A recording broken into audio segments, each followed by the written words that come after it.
Hello, ladies and gentlemen. This is Eddie Marcus here again. Today, the 5th of July.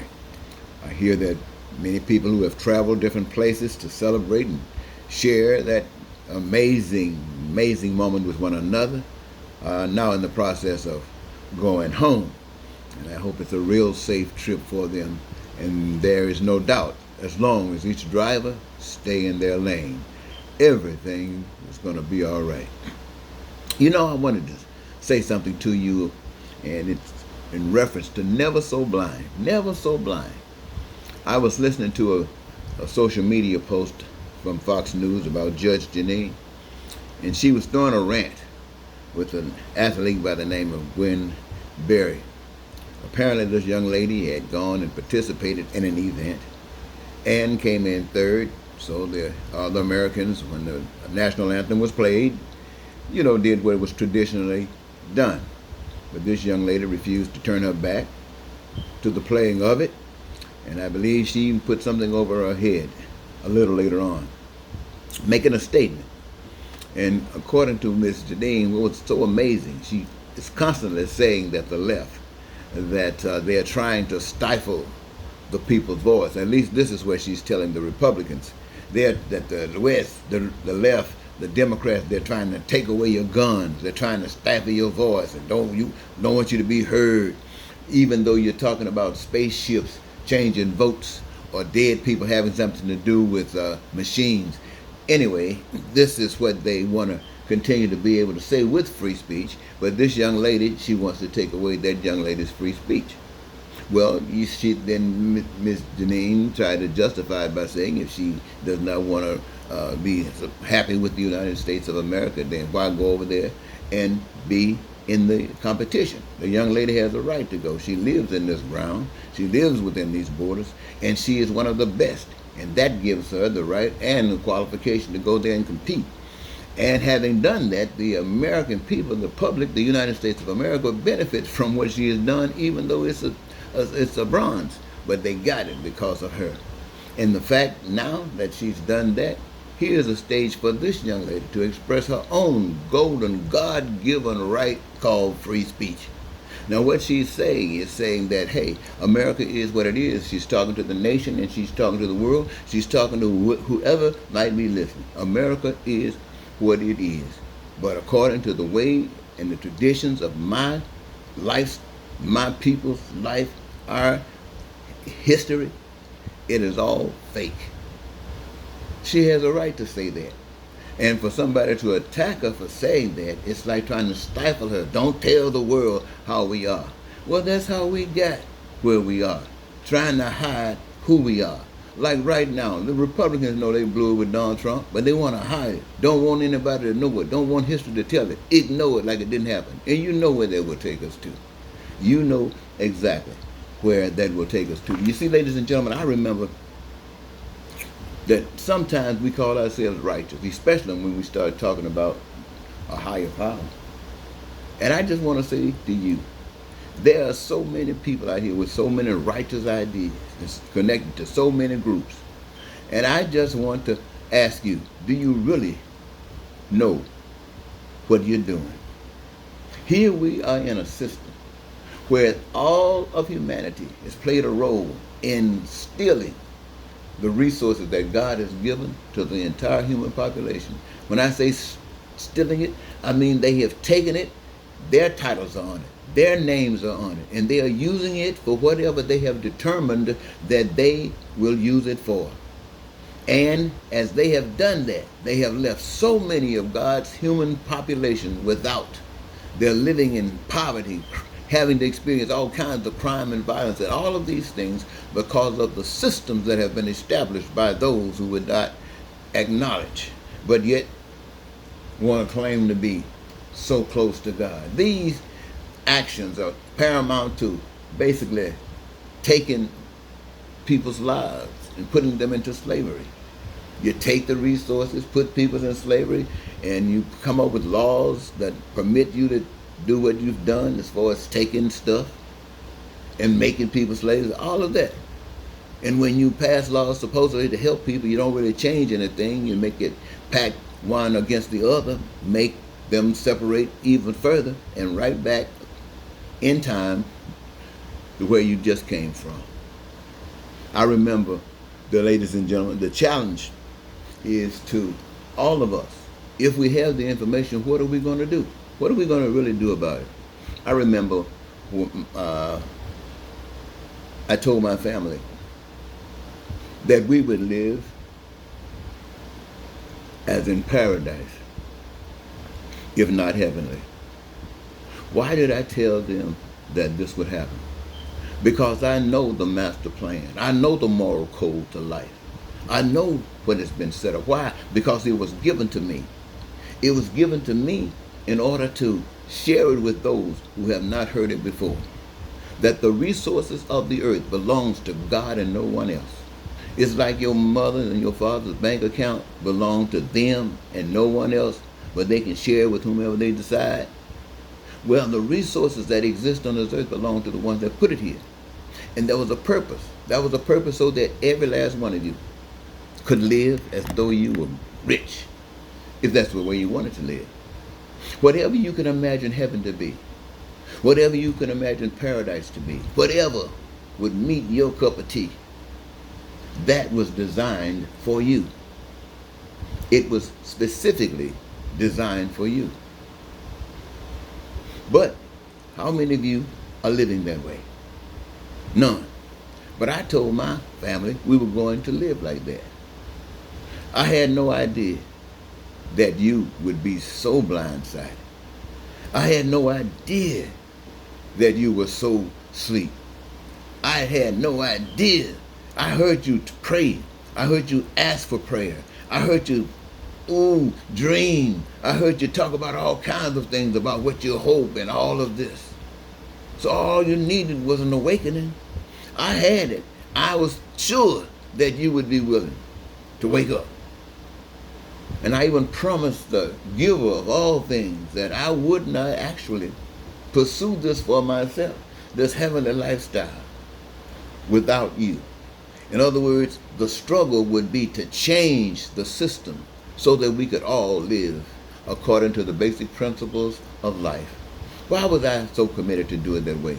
Because in my foolishness, in my stupidity, in my being just like you, I did some dumb, stupid things just like you.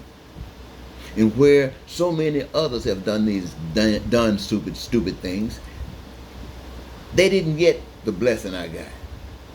But I got a blessing. And the blessing was, to whom more is given, more is required. I should not be here, but I am here. And why am I here? Because there's a power that we as human beings walking around here on this earth, going through the various systems, do not know of. That is, that there is a God. There really is a God. A magnificent, wonderful God who put your own life in your own hands and said, you shall reap what you sow. In other words, it's all on you. You are to have a relationship. I'm talking to everybody that's listening to me now. You are to have a relationship with the source of life, with your source of life. You can go to churches, you can go to mass, you can go to all of these things. It doesn't mean anything when it comes to your personal relationship with God. You are supposed to be communicating with God about the things you do in life. You are to please God. What that basically means is aligning yourself so that the frequency connects and the channel comes in clear. That you should love one another. That you should live under peace and be prosperous and in freedom. That you should have joy in life and your dreams should be fulfilled. And that you would never suffer for anything that you are essentially in need of, or just want, or just desire. This, my friends, is a message that only a dead person will reject. Now, are you so sleepy or so asleep that you are dead? It is a message that only the dead will reject. And let me tell you something about that. another deception that we as human beings have accepted. And that is that, well, let me speak to Christianity. That if we believe in Jesus Christ, you know the story without even going through the scriptures, that we can be saved. And yes, we can. The message, the story, even if Jesus Christ did not exist, the story implies that. Listen to this, ladies and gentlemen. If you believe in scripture, the scriptures told us that in the beginning, deception set in when it wasn't supposed to. Everything was cool, everything was fine, and deception set in. But even before that, it tells you that in the heavenly hosts, or in heaven, where everybody won't say they want to go, there were those that were there. And even having been put there, they were deceived. And the moral codes of life would not allow them to continue to exist in that heavenly place. And so when we find ourselves on the garden, in the garden, mind you, you know the story, you know how it goes. We were given the same information. All is ours. But we must listen to our parent, the heavenly host, God. That's all it's saying. Listen to God. I don't care what black folks are doing. I don't care what black organizations are doing. I don't care what white organizations are doing. I don't care what America's doing or all. Are you going according to the dictates that would lead to life? If you are, fantastic. If you're not, then you're an enemy of God. And it's my duty and my responsibility to share what you're doing that's wrong and share with you the solution. You shall reap what you sow. You don't have no excuse. Now, here we go. What happened in the garden? Deception set in. What happened? They were kicked out. Ain't that something? Isn't that something? Now, what's going on in America today? The same identical thing. That whole great divide going on, the same identical thing. And you got people talking about going to heaven. Now, ladies and gentlemen, it is my duty and my responsibility to tell you that no one's going to heaven except those that want to go. Now, as I mentioned earlier, there were those that were there who didn't hold on. So you definitely not going to heaven if you don't want to be there. And the story about Jesus Christ coming to save you, yes. Well, how is his salvation to be affirmed? When he gave himself on the cross, saying that all of the things that you have believed in, these are the things that's choking the life out of him. These are the things that you believed in are the things that's choking the life out of him, because there's no life in it for anyone. And so rather than accept it under the conditions, and what were the conditions? Of man being God and controlling and manipulating the people in such a way that pain and suffering and crime and violence and lies and cheating and all that stuff was existing. So resist that. And rather give your life for what's right. If it takes you to the cross, then go to the cross. Follow me. I am the way. I am the truth. I am the life. And no man going to the Father unless he believe this and walk up on that cross if sin sends him there. Why? Because you died for life. You are the seed.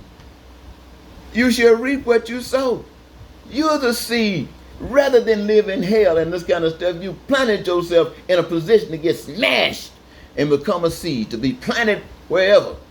But the love of life, the truth of life, if there is a heaven, and I'm not trying to argue that there is, but if there's a heaven, it's made for those who say, I will have it no other way. That's when you get to heaven. And anybody else who's out there doing whatever you think you're doing, somebody should have told you a long time ago. But be grateful that you're hearing it now. Unless you're giving your life for what's right, unless you're standing up to make sure that love is the champion spirit on this earth. What is love? Love is caring for one another. Love is taking the pain, feeling the joy, everything. Love is right there, one with one.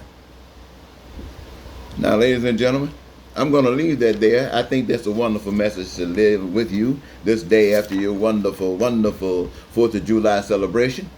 And I want you to know, and I want you to remember, you can focus on Donald Trump. You can focus on the Democrats. It doesn't matter who is in power in Washington or anywhere. You still are the captain of your body. You still run that show. And the decisions that you make represent the power that you listen to, either the state or God. If it's the state, you're going along with whatever's going along. And if it's for God, you're standing for the best that there is. And you feel good about it. Remember that. Till next time, this is Eddie Marcus saying goodbye.